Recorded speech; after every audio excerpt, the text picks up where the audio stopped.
ભગવાન રામ વિચારમાં પડી ગયા કે છે ભવાની અને સીતાનું રૂપ કેમ લીધું હશે? સીતાનું રૂપ ભવાનીએ લીધું છે, કોઈ સામાન્ય વ્યક્તિએ લીધું નથી, છતાં કેમ ઓળખાઈ ગયા? એનું એક કારણ, એક સંતનો મંત એવો છે કે રામ એટલે જ્ઞાન, સીતા એટલે ભક્તિ અને લક્ષ્મણ એટલે વૈરાગ્ય. જ્ઞાન, ભક્તિ અને વૈરાગ્ય. રામ એ જ્ઞાન છે, સીતા એ ભક્તિ છે, અને ભક્તિ હંમેશા જ્ઞાનની પાછળ પાછળ ચાલે, એમાં જ એની શોભા છે.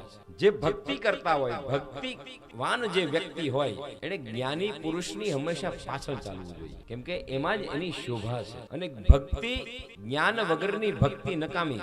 એકલી ભક્તિ ગમે એટલી કરો, પણ જો જ્ઞાન ન હોય, જ્ઞાનને આગળ ન કરે, તો એ ભક્તિ એની ફળીભૂત ન થાય.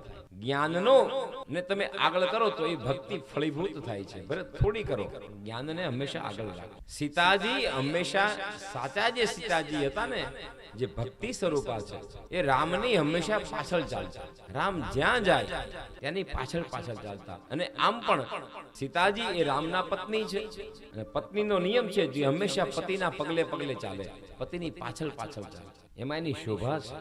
રામ ઓળખી ગયા એનું કારણ એ છે કેમ કે સીતાજીના રૂપ તો લીધું, પણ ગુણ ન લઈ શક્યા ભવાની. કોકનું રૂપ લેવાય, કોકની નકલ કરાય, પણ ગુણ ન આવે, કેમ કે ગુણ તો અંદર પડ્યા હોય, એ જ બહાર આવે. કોઈનો હાડલો ઊંચી ન મળે, કોઈનો દોરો ઊંચી ન મળે, પણ કોઈના ગુણ થોડા ઊંચી ના મળે.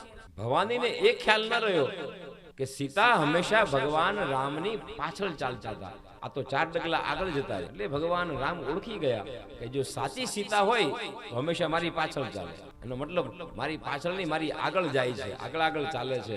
એટલે આ સાચી સીતા ન હોઈ શકે, આ ખોટી સીતા જ હોય, તો જ આગળ જાય. સીતા માને ભક્તિ. ખોટી ભક્તિ હોય ને, એ તો ભગવાન કરતા પણ આગળ નીકળી જાય. એક એની પછી ખબર પડે કે આ ખોટી ભક્તિ છે.